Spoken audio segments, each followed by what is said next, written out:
ವಾಲ್ಮೀಕಿ ಹಗರಣದ SIT charge sheet twist ಕೊಟ್ಟಿದೆ. ಬರೋಬ್ಬರಿ 3072 ಪುಟಗಳ ಚಾರ್ಜ್ ಶೀಟ್ ಸಲ್ಲಿಕೆಯಾಗಿದೆ. ಹಗರಣ ವಿಚಾರಣೆಗೆ ಎಸ್ಐಟಿ ರಚಿಸಿದ್ದಂತ ಸರ್ಕಾರ ಈಗ ವಿಚಾರಣೆ ಮುಕ್ತಾಯಗೊಳಿಸಿದೆ. ಎಸ್ಐಟಿ ಚಾರ್ಜ್ ಶೀಟ್ ನಲ್ಲಿ ನಾಗೇಂದ್ರ ದದ್ದಲ್ ಹೆಸರು ಉಲ್ಲೇಖ ಇಲ್ಲ. ಇಬ್ಬರ ಹೆಸರು ಉಲ್ಲೇಖಿಸದ ವಿಶೇಷ ತನಿಖಾ ತಂಡ. ಹಣ ಕೊಳ್ಳೆ ಹೊಡೆಯಲು ಅಕ್ಟೋಬರ್ 2023 ಪ್ಲಾನ್ ಮಾಡಲಾಗಿತ್ತು.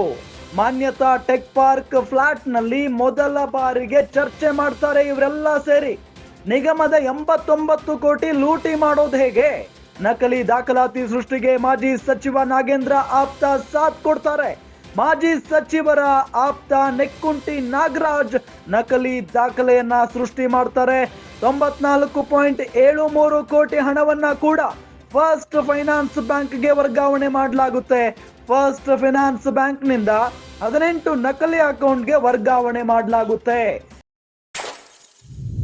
ಗಮನಿಸ್ತಾ ಇದ್ವಿ, ವಾಲ್ಮೀಕಿ ಹಗರಣದ ವಿಚಾರಕ್ಕೆ ಸಂಬಂಧಪಟ್ಟಂತೆ ಮೊದಲು ನಾಗೇಂದ್ರ ಅವರು ಸಚಿವರಾಗಿದ್ರು, ಅವರ ತಲೆದಂಡ ಆಗುತ್ತೆ. ಅದಾದ ನಂತರ ದದ್ದಲ್ ಹೆಸರು ಕೂಡ ಕೇಳಿ ಬರುತ್ತೆ. ಜೊತೆಗೆ ಬರೋಬ್ಬರಿ 12ಕ್ಕಿಂತ ಹೆಚ್ಚು ಅಧಿಕಾರಿಗಳನ್ನ ಅರೆಸ್ಟ್ ಮಾಡಲಾಗುತ್ತೆ. ಸ್ವತಃ ಈಗ ನಾಗೇಂದ್ರ ಅವರು ಕೂಡ ಕಸ್ಟಡಿಯಲ್ಲಿನೇ ಇದ್ದಾರೆ. ಇದೆಲ್ಲದರ ನಡುವೆ ಬರೋಬ್ಬರಿ 3072 ಪುಟಗಳ ಚಾರ್ಜ್ ಶೀಟ್ ಸಲ್ಲಿಕೆ ಮಾಡಿದೆ ಎಸ್ಐಟಿ. ಹಗರಣ ವಿಚಾರಣೆಗೆ ಎಸ್ಐಟಿ ರಚನೆ ಮಾಡಿದ್ದು ಸರ್ಕಾರ. ಈಗ ವಿಚಾರಣೆ ಮುಕ್ತಾಯ ಆಯಿತು. ಅದಾದ ನಂತರ ಎಸ್ಐಟಿ ಅಧಿಕಾರಿಗಳು 3072 ಪುಟಗಳ ಚಾರ್ಜ್ ಶೀಟ್ ಅನ್ನ ಕೂಡ ಸಲ್ಲಿಸಿದ್ದು ಕೂಡ ಆಯಿತು. ಇದರ ನಡುವೆ ಒಂದು ಬಿಗ್ ಟ್ವಿಸ್ಟ್ ಏನಪ್ಪಾ ಅಂತ ಅಂದ್ರೆ, ಯಾರ ಹೆಸರು ಮುಖ್ಯವಾಗಿ ಕೇಳಿ ಬಂದಿತ್ತೋ, ಯಾವ ನಾಯಕನ ಹೆಸರು ಮುಖ್ಯವಾಗಿ ಕೇಳಿ ಬಂದಿತ್ತೋ ಅವರ ಹೆಸರು ಚಾರ್ಜ್ ಶೀಟ್ ನಲ್ಲಿ ಉಲ್ಲೇಖ ಆಗಿಲ್ಲ. ಬಹಳ ಪ್ರಮುಖವಾಗಿ ಈ ಹಗರಣದಲ್ಲಿ ನಾಗೇಂದ್ರ ಅವರನ್ನ ಅರೆಸ್ಟ್ ಮಾಡಲಾಗಿತ್ತು, ಆದ್ರೆ ನಾಗೇಂದ್ರ ಅವರ ಹೆಸರು ಇದರಲ್ಲಿ ಇಲ್ಲ. ಜೊತೆಗೆ ದದ್ದಲ್ ಅವರ ಹೆಸರು ಕೂಡ ಉಲ್ಲೇಖ ಇಲ್ಲ. ಇದು ನಿಜಕ್ಕೂ ಕೂಡ ಶಾಕಿಂಗ್ ವಿಚಾರ.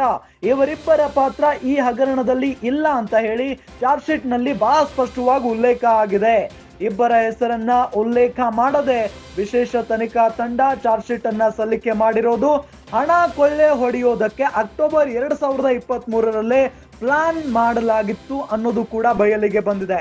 ಅದು ಕೂಡ ಬೆಂಗಳೂರಿನ ಮಾನ್ಯತಾ ಟೆಕ್ ಪಾರ್ಕ್ ನ ಫ್ಲಾಟ್ ಒಂದರಲ್ಲಿ ಇವರೆಲ್ಲ ಸೇರಿ, ಅಧಿಕಾರಿಗಳು ಸಂಬಂಧಪಟ್ಟಂತವರೆಲ್ಲ ಸೇರಿ ಮೊದಲ ಬಾರಿಗೆ ಮಾತುಕತೆಯನ್ನ ನಡೆಸ್ತಾರೆ. ಎಷ್ಟು ಕೋಟಿ ಹಣ ಇದೆ, ಜೊತೆಗೆ ಎಷ್ಟು ಕೋಟಿ ಹಣವನ್ನ ನಾವು ಕೊಳ್ಳೆ ಹೊಡೆಯೋದು, ಇದೆಲ್ಲದರ ಬಗ್ಗೆಯೂ ಕೂಡ ಚರ್ಚೆಯನ್ನ ಮಾಡ್ತಾರೆ. ನಿಗಮದ 89 ಕೋಟಿ ಹಣ ಲೂಟಿ ಮಾಡಿದ್ದಾರೆ. ನಕಲಿ ದಾಖಲಾತಿ ಸೃಷ್ಟಿಗೆ ಮಾಜಿ ಸಚಿವ ನಾಗೇಂದ್ರ ಆಪ್ತ ಕೂಡ ಅಂದ್ರೆ ನೆಕ್ಕುಂಟಿ ನಾಗರಾಜ್ ಕೂಡ ಸಾಥ್ ಕೊಟ್ಟಿರೋದು ಬಯಲಾಗಿದೆ.